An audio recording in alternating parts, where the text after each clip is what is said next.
This is an oral history interview with Reba Edie in her room on September 23, 1982. The interviewer is Susan Gortner. Mrs. Edie, where were your father and mother born? They were born in St. Joseph, Illinois. And what were their names? Eugene Peabody and Edith Peabody. What was your mother's maiden name? Pence, P-E-N-C-E. Mm-hmm. What type of work did your father do? He was a farmer. Did they have a large farm? No, it was, I think, 140 acres probably, as big as it was. Uh-huh. That was it. It's all he and the hand could take care of. What type of things did they grow? Oh, the corn and wheat. They didn't have soybeans in his day. Mm-hmm. I think that was it. Maybe some hay, clover, but that was about all. Did they grow the products to sell, or did they grow them to feed livestock? Oh, they didn't have much livestock. They had a few cows and a few hogs, and they just raised them for their own use mainly, and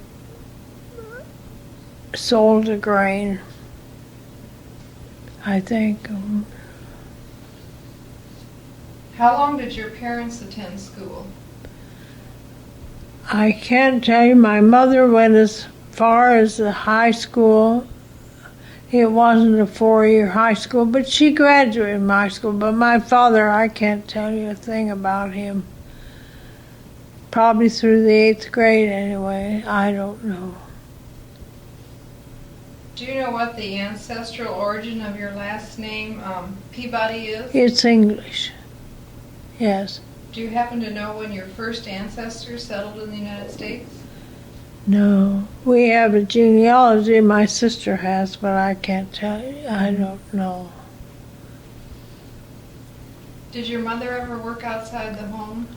Oh, yes, before she was married, not after she was married. She worked in a bank, for the bank, local bank, and then she worked in Champaign in a bank. Did she work in the bank in St. Joseph? Yes. But my father was always a farmer.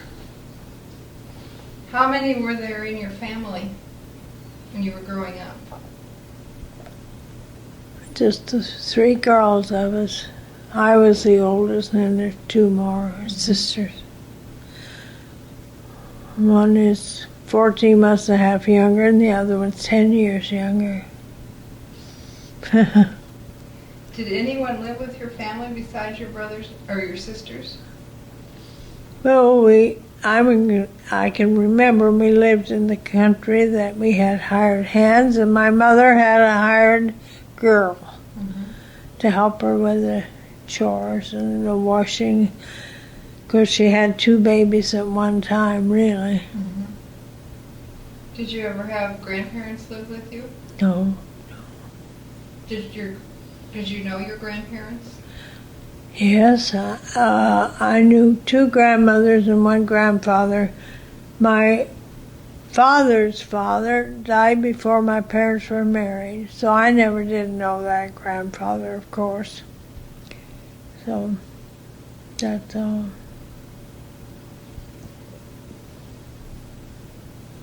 Did you help with chores on the farm? Well, I only lived there until I was 10 years old, so I didn't do much. Oh, I washed dishes, of course, but outside of that, no. No. Where did you move then? We moved into town. My father was well, and we moved into town and then my mother had her 3rd girl. And he went back and forth to the farm till he sold it. And we lived there from the fall of 1913 till the fall of 1919. And was this in St. Joe or? Yes, in town. Then we moved to Urbana because St. Joe didn't have a full 4-year high school. So we moved there rather than have us girls or go to on the interurban. We had to go to on the interurban back and forth. They didn't want us to do that, so they bought a home in Urbana and we moved there.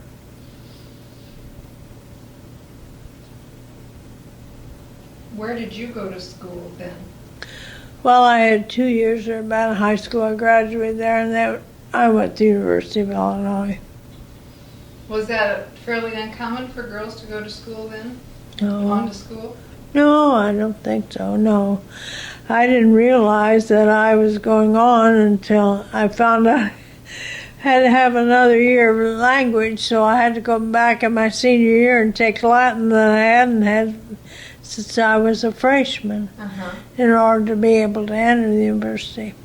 So that's what I did. What did you major in? In the university? Mm-hmm. Well, of course, I was in the College of Education, and my majors were chemistry and math. Mm-hmm.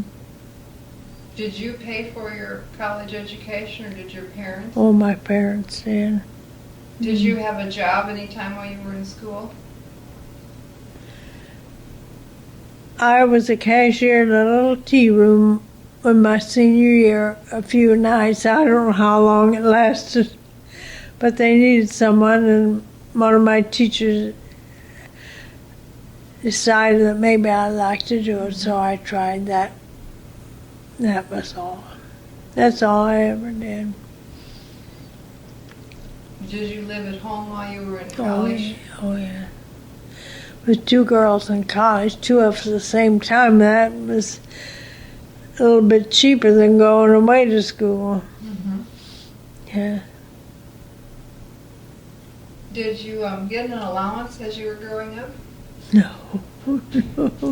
Not in those days. We didn't. No. We just asked for what we wanted. What did your father do when you lived in Urbana? He didn't do a thing. He wasn't well. He couldn't. He had an operation for a ruptured appendix, and he never was well after that. What was the medical treatment like when you were growing up? Oh, well, for instance, when we lived in St. Joe, he had this trouble before. So this day he went up these high stairs to the doctor's office, and his appendix ruptured when he walked up there. So they never brought him down. They operated on him in the doctor's office. Then they brought him home, and we had a special nurse come and be with us. He never was well after that. But they said they couldn't move him. What was the doctor's name? Dr. Dalton. Mm-hmm. He had been at St. Joe, but he went to Urbana later, Champaign later on. It was doctor there. Did you usually go to the doctor's office, or did they make house calls? Oh, they made house calls. Yeah, my younger sister, I remember, was born at home. I can remember the doctor coming as they had us leave because we were going to go play with somebody. And the doctor turned the corner, and he came on. We came back, we had a baby sister. Do you recall any of your friends' homes or your homes being quarantined?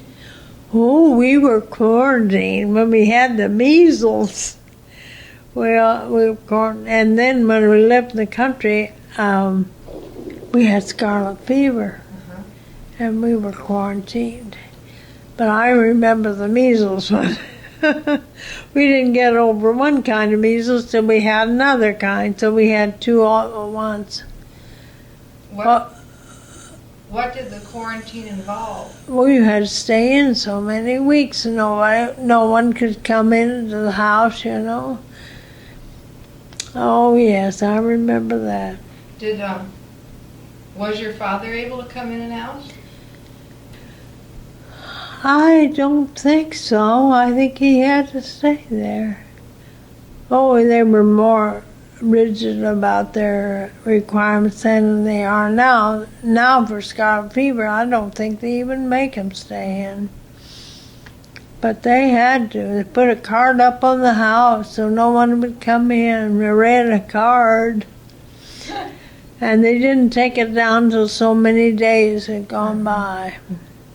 I remember. How would you get groceries or supplies that you needed? I don't know, unless the hired hands people on the farm brought them to us, or neighbors. I don't remember that. What did you do after college? I taught math and general science here in Monticello High School. How did you happen to come to Monticello? Well, I was interviewed over in Champaign, and the principal came over and interviewed me and told me I had the job, so I came over here and taught 2 years. Then I was married, and they wouldn't let me teach anymore. Did they just tell you you had to quit? Oh, that was a rule. The school board wouldn't stand for married teachers. Isn't that something? Mm-hmm. It is. So I did a little substituting after that because one of the teachers had a nervous breakdown. But I never cared for substitute teaching. So I didn't do very much of that. Well, I liked my home life, and I had a little girl later on, and I enjoyed taking care of her. How big was the school when you taught in it here? Which school did you teach in, the high school? I taught in the high school. Well, they didn't have near the students they have now because they didn't bring them in from the country. They had the country schools then, you know. And I don't know how many were in the high school, but I think 300 at the most. Mm-hmm. I don't know about the grade school. Do you have any idea how many teachers are on the faculty? Oh, I could count them up. They're all gone now, but a couple, 1 or 2. Mm-hmm. Well, there was 2 math teachers, 2 English teachers, a history teacher, and a physics and chemistry teacher, language teacher,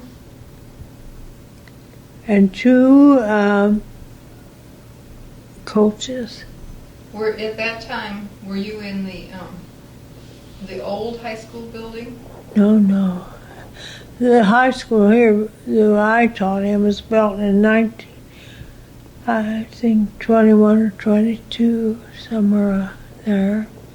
I think the first class graduated from there in 1922. Mm-hmm.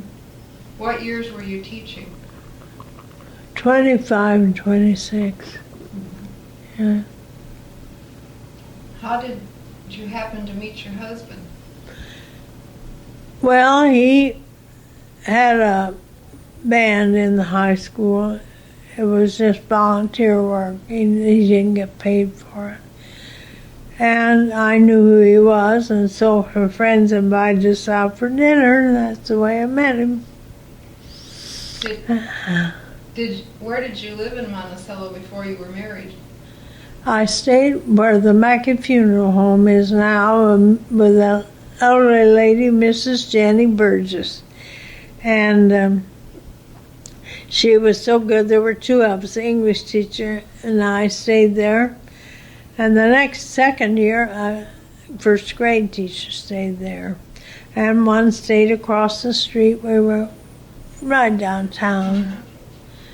Yeah, she helped me a great deal in knowing people, taking me to the Methodist Church and helping me get to know quite a few people, because she had been here all her life nearly, I guess. But she was a great lady.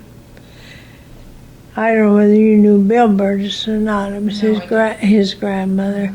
Francis Burgess's husband was her grandson. Did you do student teaching when you were at the university? Yes, University High School. Yes, under Lou Williams, Dr. Louis Williams. What kind of courtship did you and your husband have? Oh, it just lasted a year and we got married. Yeah, the first time I was with him in October and I was married the next September. So I couldn't teach school, so he had bought a house in the meantime, so we just went to housekeeping. What type of things did you do while you were courting? Where would he take you? Oh, there used to be a series of stage plays at the Virginia Theater in Champaign. We always went to those. We went to Bloomington to the Passion Play. Oh, we liked plays. Oh, we went to different things. What kind of car did he have to take you around in? He had first a little old Ford Coupe. I remember going to Champaign to one of the plays one night, and I could look down through a crack and see something was red hot and scared me, but I didn't say a word. But it was all right. I didn't know. Then he later had a Nash Coupe. He bought new. And we had that when we were married. What type of wedding did you have? Oh, we went off and got married. I was married in Danville. No, we just decided a day and decided to go over to Danville. He had a cousin over there. So we were married at the cousin's home and had the minister come. No, we didn't have a big wedding. Was any of your family there? My sister and her friend were the people stood up with us. And what was your husband's name? Reba Edie. Was he born in Monticello? Oh yes, this was his home. When were you married? September 1927.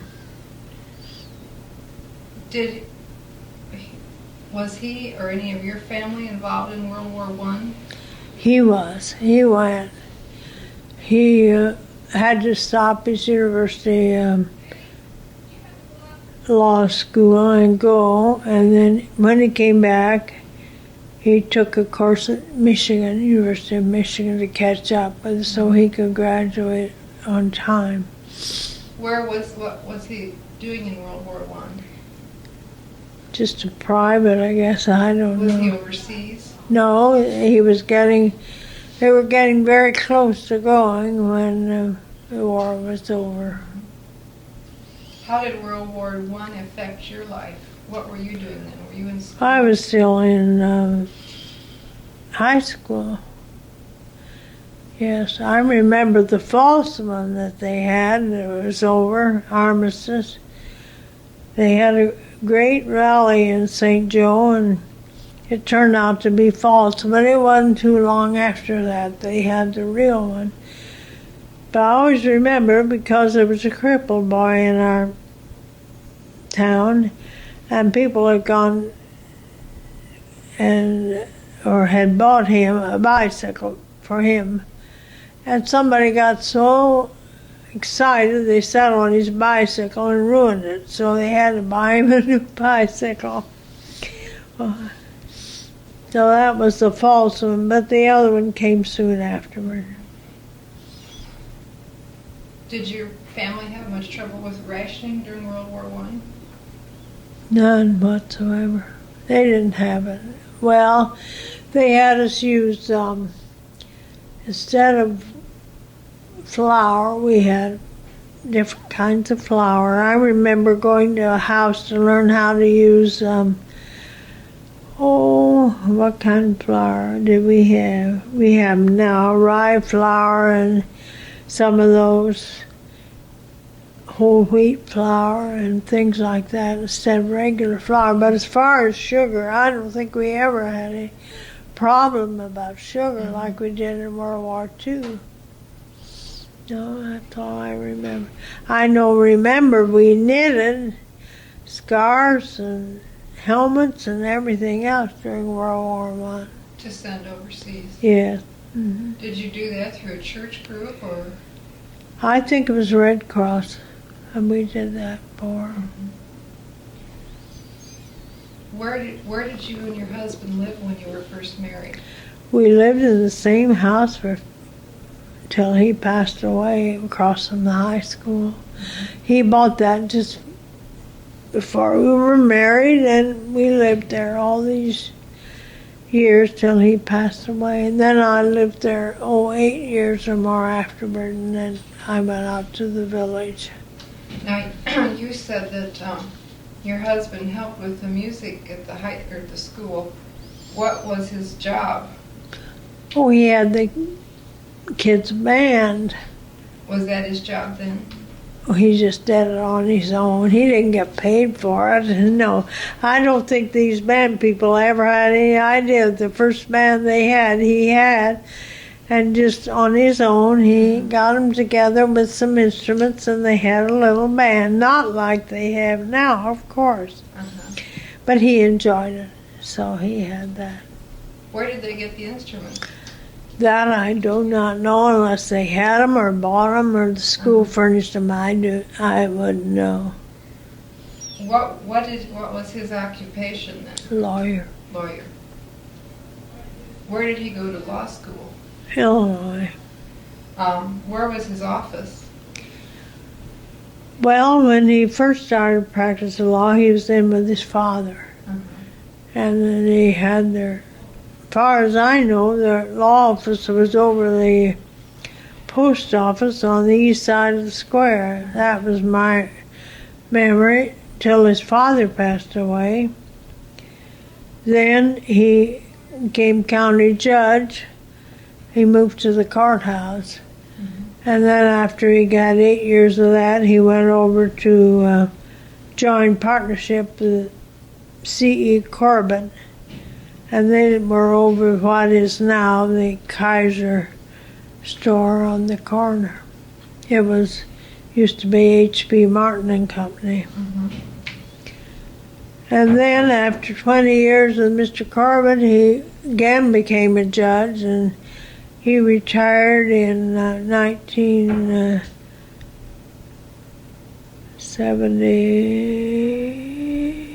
December 1972, the 3rd day of December, and he died the 26th.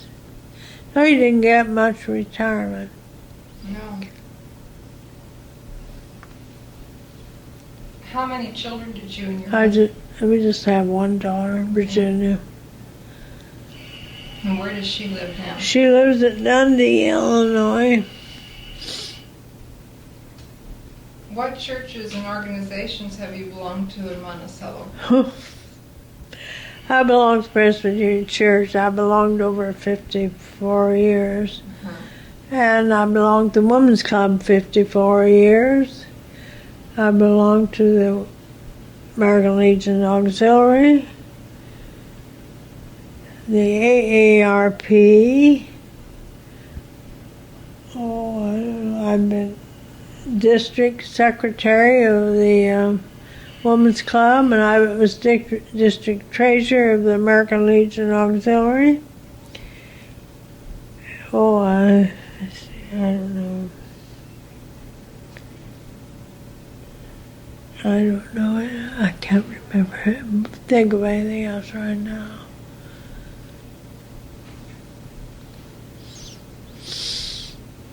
Did your husband ever talk to you about his law cases he was handling? Not as a rule. Once in a while, maybe. But when he came home, he changed his clothes, got outdoors and worked, and we just enjoyed our family. We didn't want to talk about those things.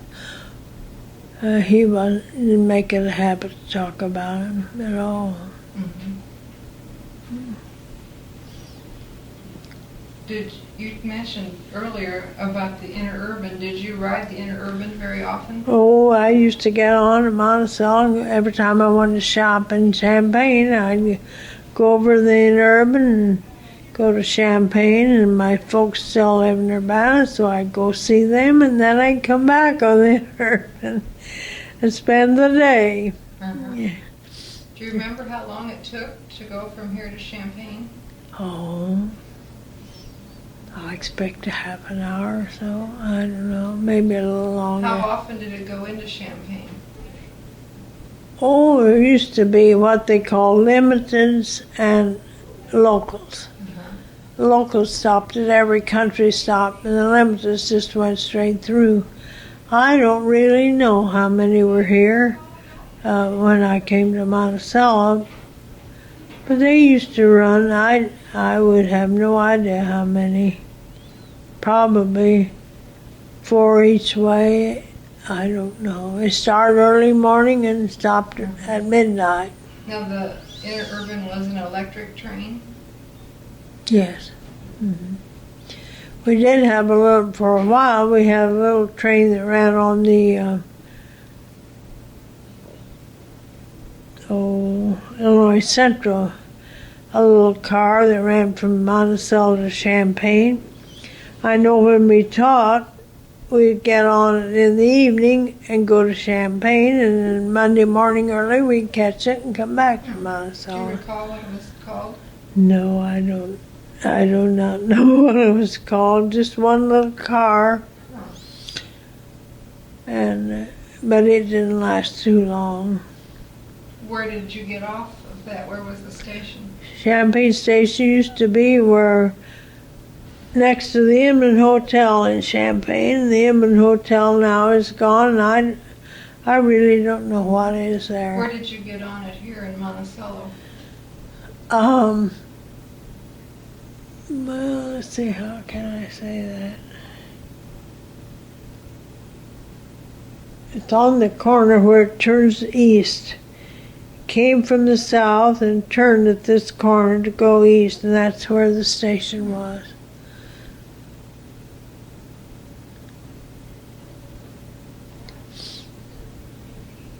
My uncle happened to be a conductor on one of those for years, so I tried to go on the one he was on and see him too.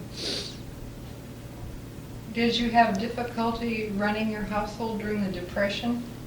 Oh, I was very careful, I'd say that. We didn't have too much to go on. I might tell you that the first time we went to housekeeping, 1927 was a hard times. And we had to stock up on staples and things, and we went to the grocery store. Well, we bought flour and sugar and all those things. And the bill was $23, and oh, we thought that was terrible. No, I don't think so.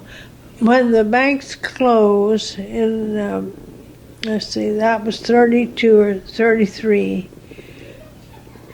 We weren't smart. We didn't have any money in the house.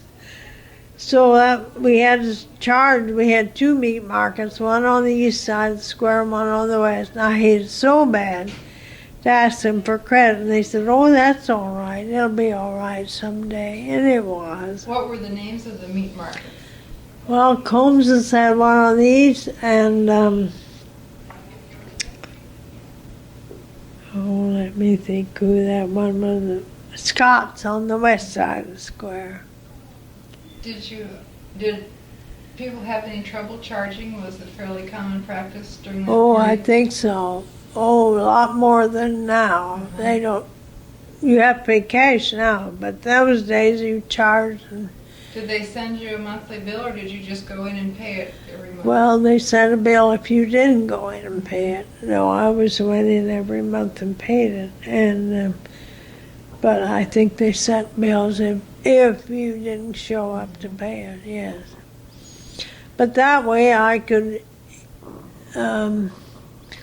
If my bill got too big during the month, I wouldn't buy too much at the end. If it wasn't too big, I'd buy a lot of things at the end of the month. Yeah. Did your husband have trouble getting his clients to pay him during that period? Well, let's see. Oh, I don't think so. Oh, he always had a few who didn't pay him, but some of them he never did get. But then that's the way of everything else, so he did pretty well. How long were the banks closed? I was trying to think what month they closed in 1933. Or 32, I guess it was, and they opened in 1933. We had the National Bank opened in 1933, and I think the State Bank opened in when was it, 47? I don't know about the State Bank. Were there two banks that closed during the Depression? There was a National Bank and the Moore State Bank. Did people lose much money? I know we had some savings in the National Bank. I think we got it all back with interest, but I don't know about the Moore Bank. I don't know how it paid out. Were people pretty nervous during that period about it? I just don't remember. I think they had to take it, whether they liked it or not. I just don't remember. About the banks closing during the Depression, who were the presidents of the banks at that period? Oh, I think the Moore State Bank was Bradford Moore, and I think the president of the National Bank was William Dighton, but I'm not sure. I would hate to be sure about that, but I think that was right. Where were they located? Well, the old National Bank was where the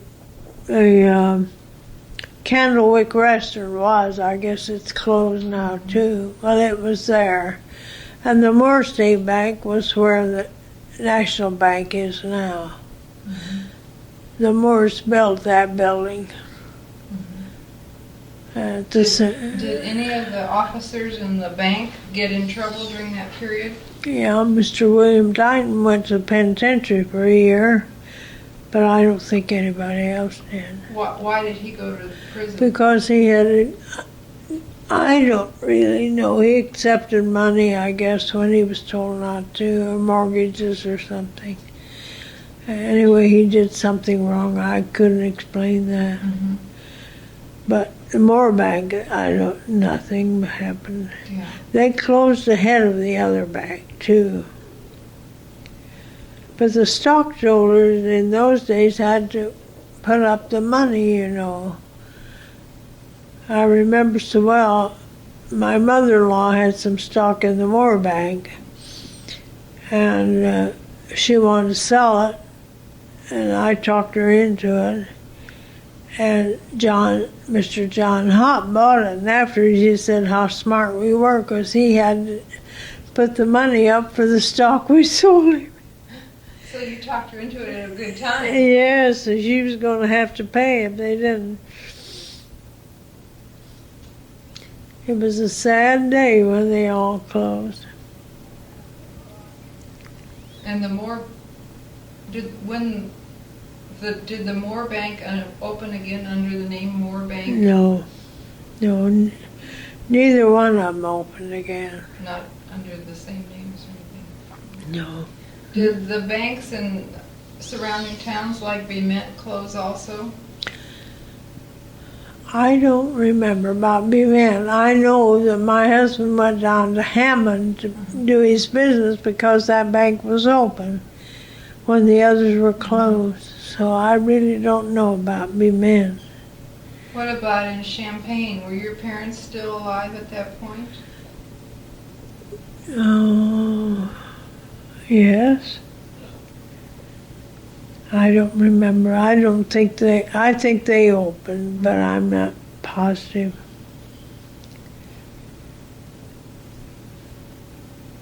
During World War II, do you recall where you were when you heard about Pearl Harbor?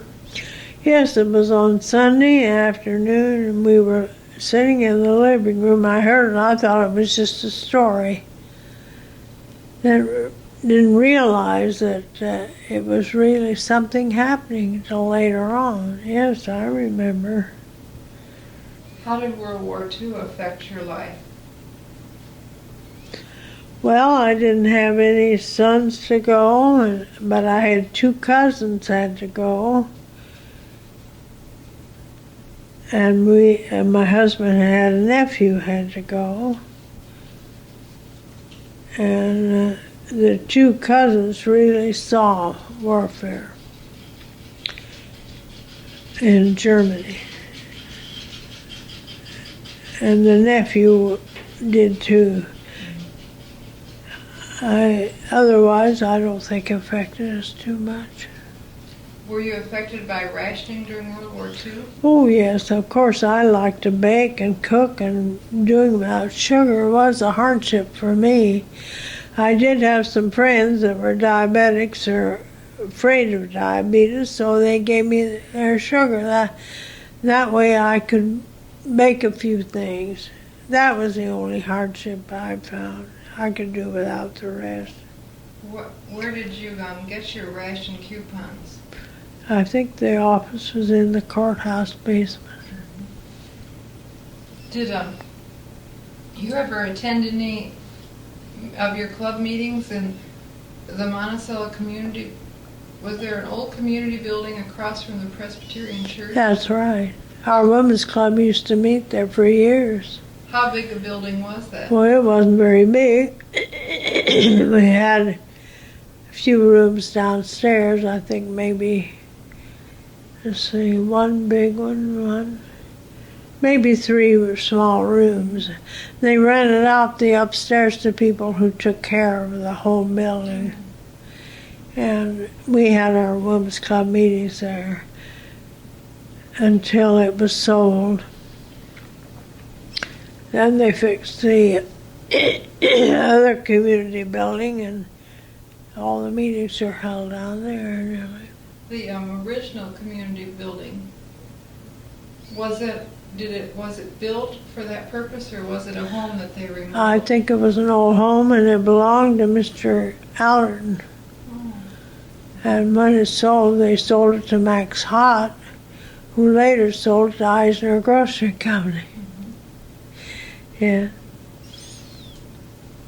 In what is the community building now, did you ever attend any of the musical performances they used to have there? You mean in the opera house, as they call it? Yes. Well, I helped one of the senior English teacher put on the senior plays there. Yes. When they had a balcony and its floor sloped down to the stage. Yes, I helped her put on, I don't know how many senior plays in there, yeah. But I didn't go to, those other things are before my time. Where was the stage located? It was in the north end of On the first floor? Yes. But you see the floor slanted. Okay. I remember going there, and then when they built the new one, of course, they did away with that, and that's where the library is now.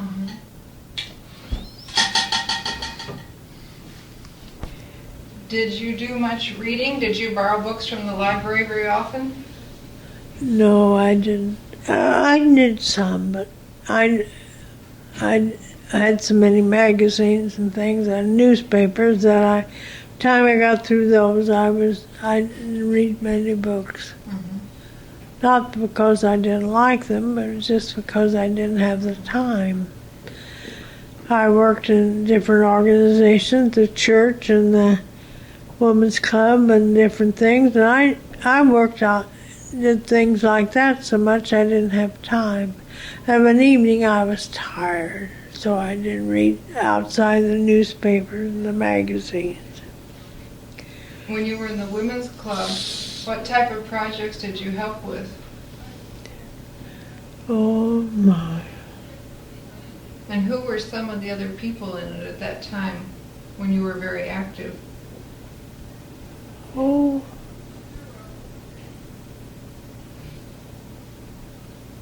I'm trying to think. So many of them are gone. I was trying to think. I don't even think of them because so many of them are gone that I think of.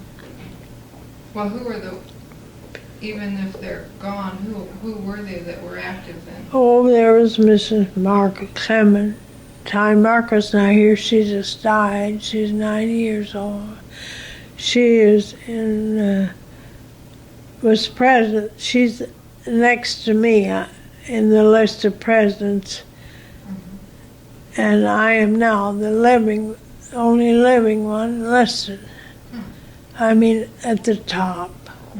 But she's out in California. I suppose they'll bring her back now. Oh, she was active. We had a lot of active people, but save me, I don't think of them. Mrs. Donahue. Oh.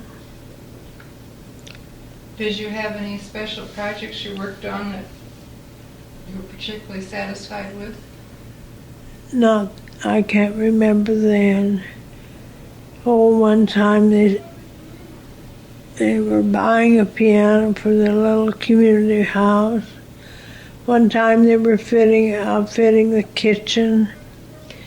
Oh, there's different little things, but nothing major at all like they do now. And so.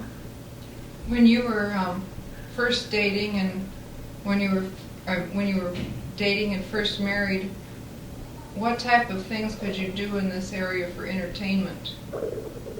Well, there used to be a movie house here. And of course, the church and the school. I lived right across the school, and we went to all the plays and all the band things and all the games, basketball, football games. So there was always something to do. I enjoyed them.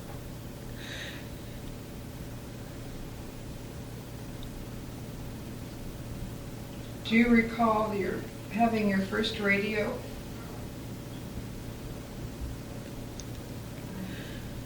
Well,